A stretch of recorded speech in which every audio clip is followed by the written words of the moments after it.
Okay, we're just going to go through the as-is residential contract for sale and purchase. This is one of two contracts that we normally use when making an offer on a property. The other one is what we call the full far bar contract, but this one is usually called the as-is contract. All right, it's 12 pages long, so it's quite lengthy. First of all, let's go down it line by line. One thing to note is that where you see a little asterisk or a little star by a line number, that means there is an opportunity to have some input there.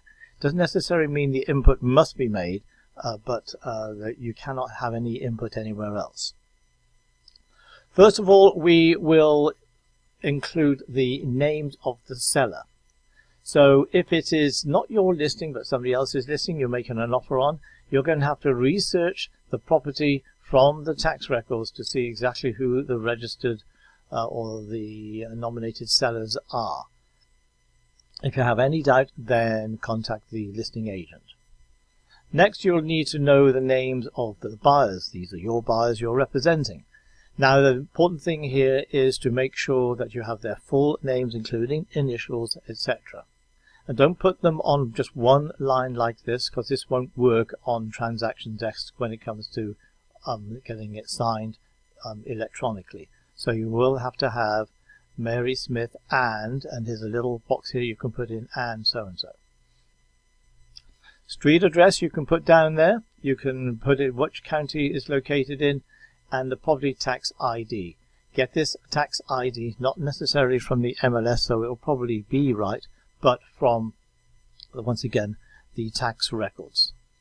And the property legal description. Now, sometimes legal descriptions can be quite long, but whatever you can include the extra onto a piece of paper or the total description on an extra piece of paper and just put in here see attached document, but normally it will fit in there. And normally you will copy and paste that from the tax records as well. The correct location of the legal description would normally be the actual deed itself. So if it's something strange going on or has been changed recently, you do need to look at the latest deed for the correct legal description. And then what are we wanting to have included or excluded from the property when we buy it? Well, here is a list of the normal things that will be included, but anything of a doubtful value, especially the washer and a dryer and a refrigerator. It does say refrigerator here, it doesn't say washer and dryer. And any items in the garage, built-in cabinets, which may be fixtures, but they are going to be staying. Make sure you put those in as well. So be very, very careful, especially on the wall TVs. TVs, they look like fixtures, but they can easily come off, so they may not be there. So make sure that when you are making the offer, you actually include exactly what you are expecting to come with the house or that you want. Remember, if you're asking for furniture, furniture has got no value in a contract, so some some private deal has to be done with the furniture or have it as no value. In which case you would say here, all included furniture at no value or at no extra cost and that sort of thing. So that the appraiser knows that the price that you're offering on the property does not include furniture value. And anything you don't want, or that they have specifically said in their listing that they don't include, like the washer and dryer or the refrigerator or the fan in the main room or a chandelier in the entrance hallway, something like that, you would include in there. Next, what we're going to do is put in the purchase price. The purchase price is what we're prepared to pay. And then the next thing is we're going to do is what is going to be our initial earnest money deposit. So we would put that in here. Now, I recommend against accompanies the offer simply because it has to be deposited within 3 days by the broker to a title company or an attorney. I don't keep an escrow account yet, and therefore it will have to be given to me and I will put it into a title company like Barnes Walker. So if the contract is rejected or fails, then we've got to go to the trouble of getting that money out again. I normally just click this box here and put 3 days after the effective date. The effective date is when we get the last signature on here. If we get the last signature on it, maybe 3 o'clock this afternoon, then the effective date will be today. So therefore that 3 days will actually start, be ending on 3 days time after tomorrow. So if today is Monday, then it will be Tuesday, Wednesday, Thursday. I need to actually have that collected and into a title company office after 3 days after that as well. So therefore, just to make sure that we understand this, the initial deposit made payable and delivered to escrow agent named below within 3 days. And if we are putting it into a title company or an attorney's office, then I need to actually put in who am I putting that with. If I'm putting it with the other agent, say I write out a check and say, here's the check, you put it into your title company, then it wouldn't necessarily have to go there, but we do need to know where he's putting it. I like to hang on to it myself and put it where I want it to go. It doesn't have to go anywhere else. If we're having an extra deposit, then we would include that there. Very unusual, except on a high-priced home. Maybe they want to give half now and then half after the inspection period or something like that. And this will fill itself in automatically. Let's supposing we're offering 200,000. And we're going to give them 10,000 down. And we're going to get a loan for financing here. We will put here financing is expressed for. We're going to get a loan for 150,000. Then it will automatically work out for you. Anything else other, you could be putting a bit of cash in or whatever, but normally that is how we would do it. Time for acceptance. This is quite important. So therefore we got to get this signed by a specific date. We don't want to give the sellers too long to think about it, because they may go shopping around for other offers now that they have one in their hand. Yet we do need to give them enough time to think about it, and especially if there is out of town people and offers have got to be sent in the mail or stuff like this. So you may need to ask the listing agent, what's the situation? Are they in town? Can they be gotten hold of immediately? Closing date, usually if there's a loan involved, you need to leave at least 45 days. And try not to have it end on a Friday. Everybody ends on a Friday, and therefore things get very busy and so forth. If it's a cash deal, then maybe 30 days, even 20 days, depending on the title company.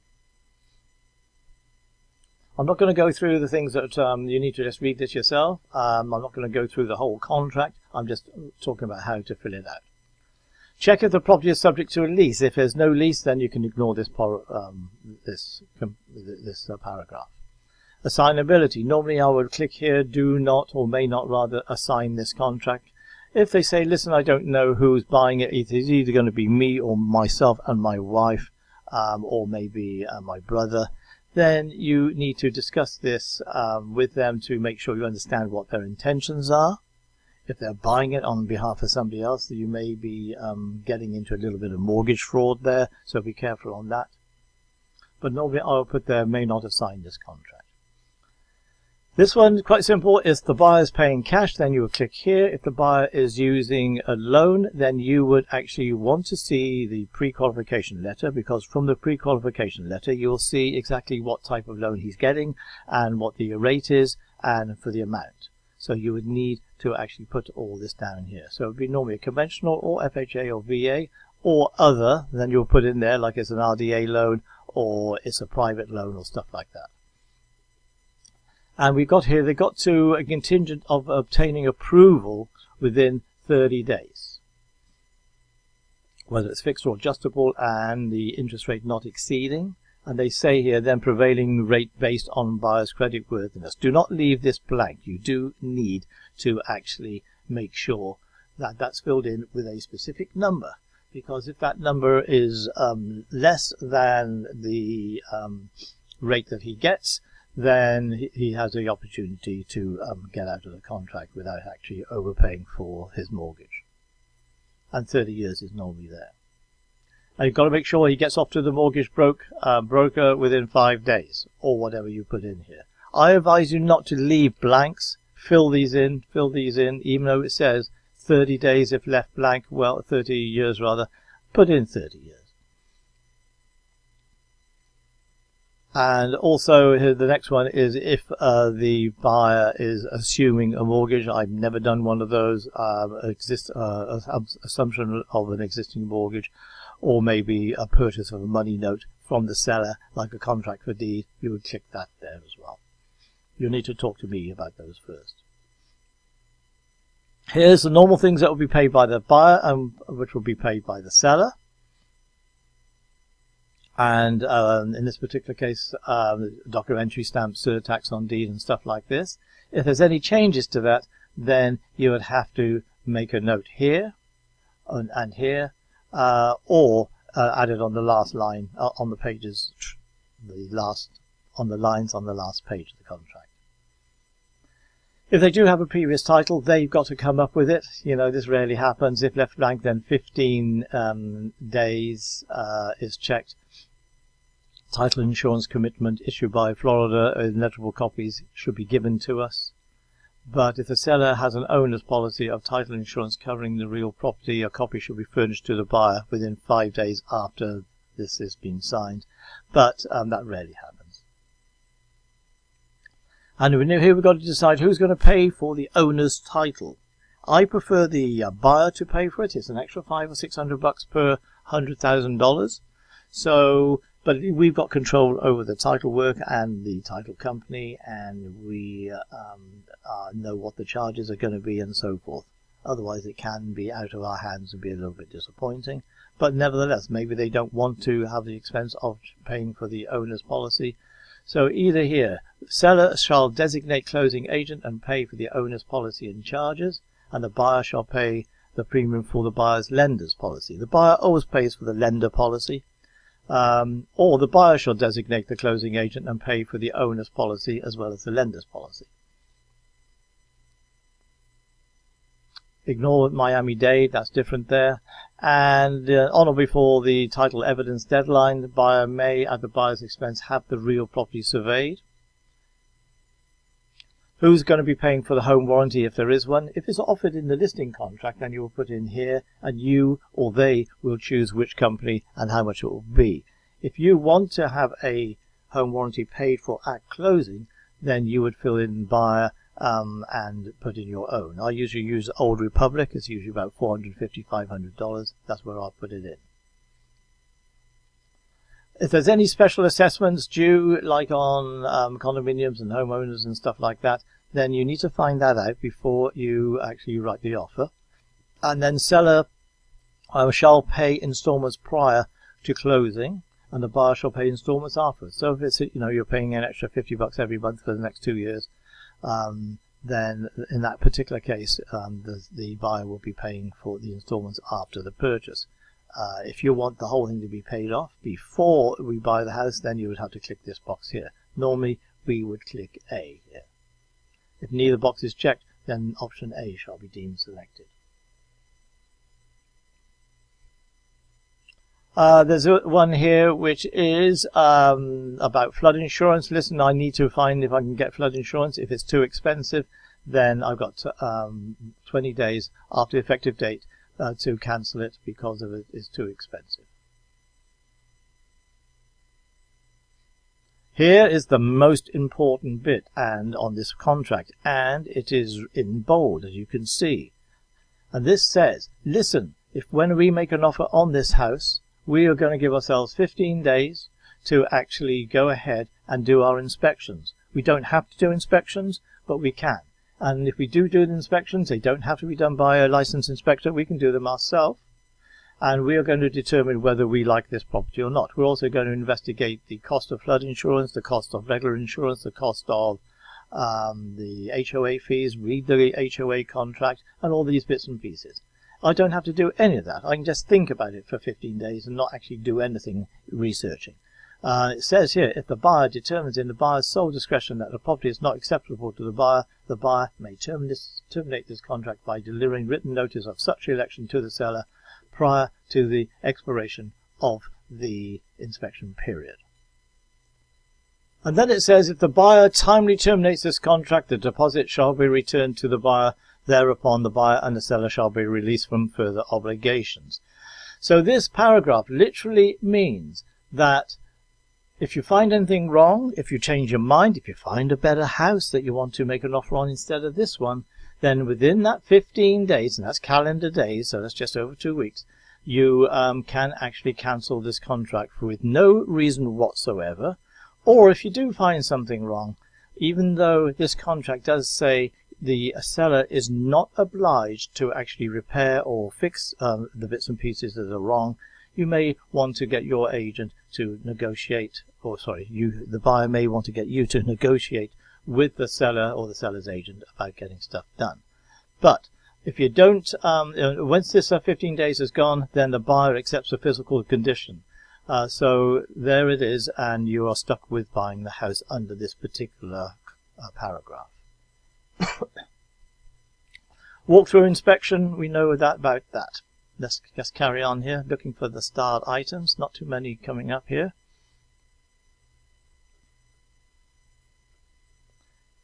Okay, and we're on the last but one page here, and here you would put down the disclosures and the extra bits and pieces that you are including. Now, be careful here, because there are some things which are incorporated into a contract and others are just information purposes. But any of these will be actually part of the contract. So, for instance, condominium rider, the most common ones, and homeowners association. If you're writing a cash offer on a property, then I would put in an appraisal contingency to make sure the property appraises out if the buyer wants the opportunity to have it appraised. Doesn't mean he has to have it appraised, but the opportunity is there. But also, if the loan is for anything less than the full amount or nearly the full amount for the property, make sure that you do have the value there. That's if the buyer wants it. And we normally have a lead-based paint disclosure on older homes. And homeowners flood insurance, that's a good one, because if the policy is too expensive, then we want the opportunity to get out. If you have any additional terms you want part of the contract, or extras added on, and we need to discuss that as well, but you would add them here. But be very careful when you're writing here, because anything you write here has got to be legally enforceable. So you need to keep it very, very simple, very, very clear. And then basically that's it. You fill out your buyer's address and the seller's address, which you can get from the tax records.